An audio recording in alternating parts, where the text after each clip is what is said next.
Moving on, in Imo State, the fire on the roof is not finally out. Hence, no sleep yet for the governor. But after meeting with a top Air Force officer, Air Marshal Frank Okpari, Governor Hope Uzodinma expressed his readiness to flush out unrepentant bad eggs from the states. Meanwhile, gunmen suspected to be members of the indigenous people of Biafra, IPOB, stormed the comprehensive secondary school Nkume in Njagba local government area and stopped the students from taking their examination. Governor Hope Uzodinma, since he got into office, let me start from you. You know, he has not been having a good time in terms of concentrating. People allowing him to concentrate to real governance and everything, and hitherto peaceful states has been riddled with one crisis or the other, especially with the advent of this Eastern Security Network. This IPOB guys. There are two governments in the southeast and in Imo State, IPOB and the validly elected governments, and it's a shame. It's really very shameful that IPOB is doing what it's doing. Now, if they think that this is the way to show solidarity to their leader who is being tried, they are mistaken. Number one, nobody has even declared, presumably is innocent until proven guilty. That's what the law says. No matter what your gut feeling tells you, he's still innocent until proven guilty. And the fact is, the best way to get justice is to go through the judicial process. You can't be saying that every Monday people should sit at home, and then you go chase out people who are sitting. There was a kind of counter instruction to that effect by the brother of Nnamdi Kanu himself. Well, but it wasn't so effective. The people who, apart, I'm trying to be circumspect. I don't want to use the word that is coming up in my mind, because the word that's not coming up it's not a very pleasant word. You don't avoid it. Yeah, you don't go do that. It's nonsensical. It's bad. So if the governor is vowing to flush them out, he should have every right-thinking Nigeria should support him. Whatever they can do, you can't hold a whole state to ransom. You can't stall. You can't keep stalling the activities in a state because your leader is being prosecuted. Nobody has killed him yet. He's not killed. This is without prejudice to whatever they are agitating for. You understand? This is not the way to go. And they will be losing sympathy. Do you think the parents of those children that were chased out will be happy with them? Do you think the children will be happy with them?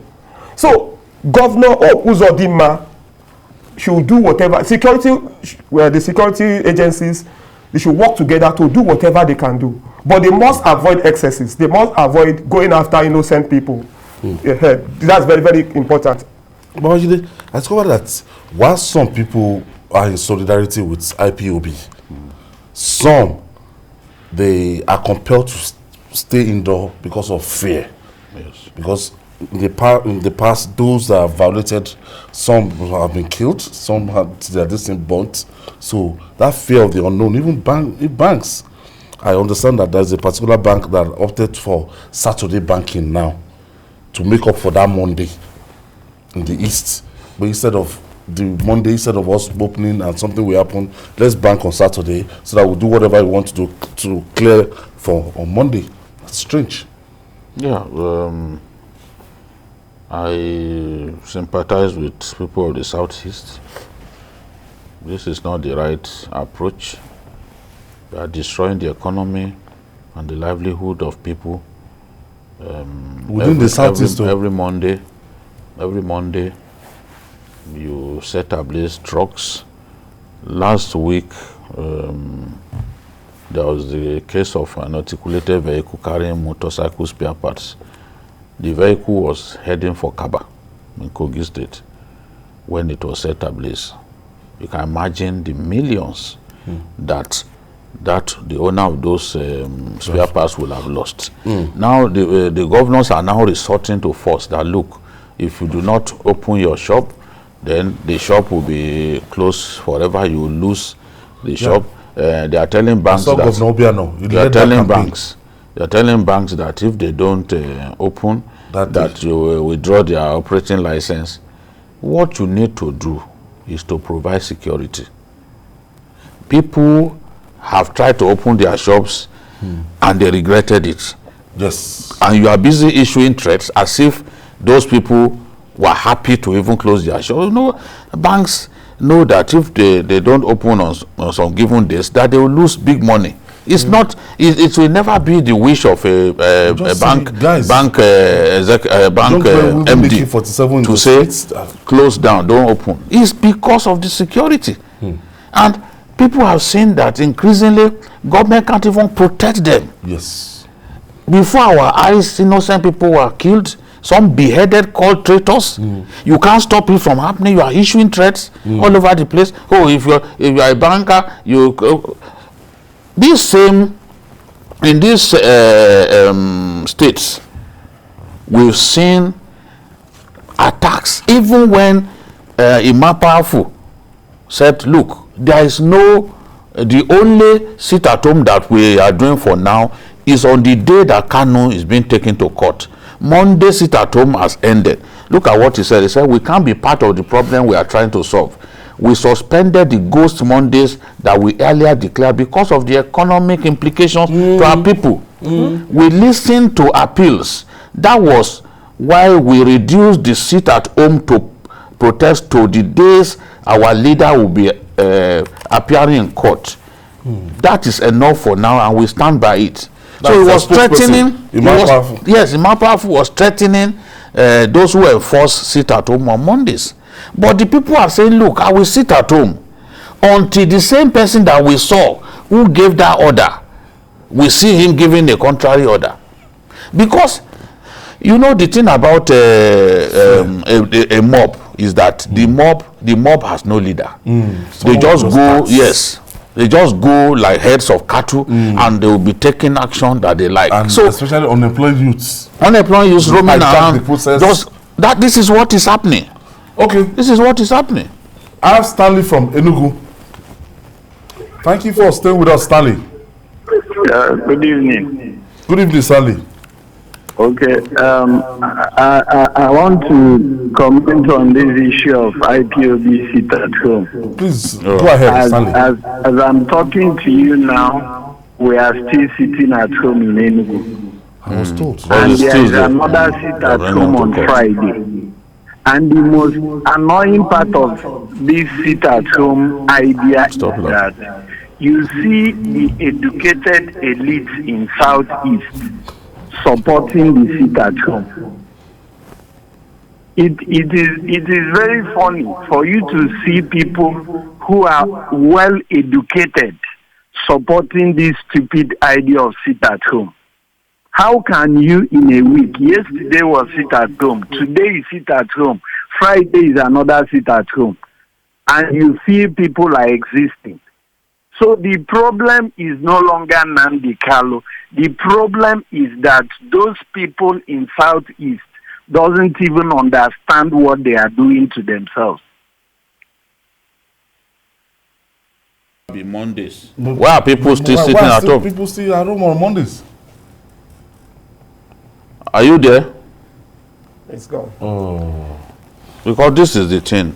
They said it is only on the days that they bring him to court now that there will be sit at home. So in to reverse this is Tuesday. First order is the problem now. That order but if a more powerful has been speaking, why wouldn't people? I just think that it is fair.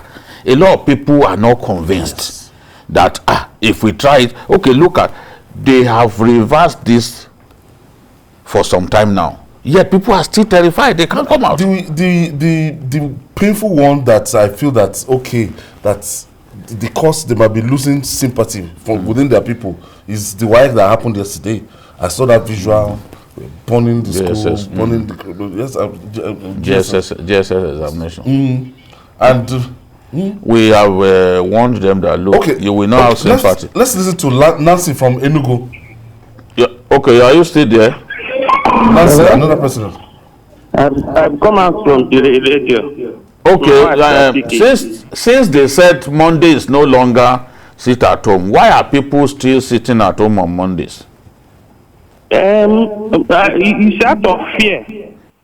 Because the last caller that called now, telling that the people will know something, they're still sitting at home. He will know that maybe one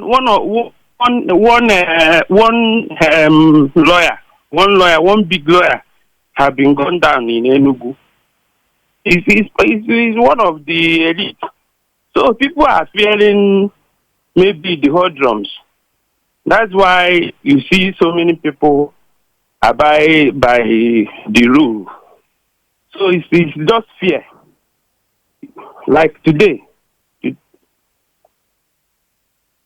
Bonye said any worker does not go to work on Monday should consider himself sacked.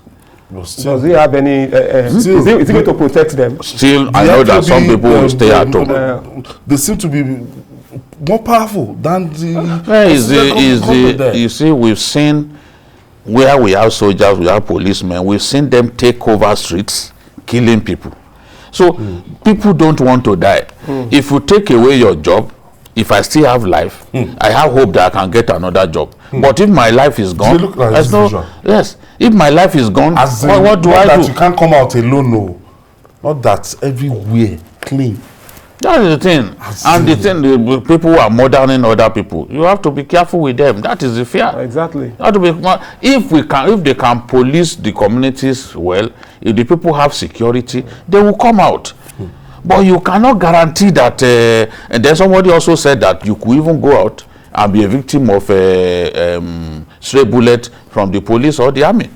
That's another fear. Wow. Because even innocent people have been killed in some of these states. And the ultimately is that they are losing so much as in kind of economy. Yes, the economic well-being of the state is being strangulated. If this thing is limited, if it's not limited to the southeast now, we'll say the whole country. This is not the way. This is not the way to go. Just the southeast. It's not the way to go. All right, and finally,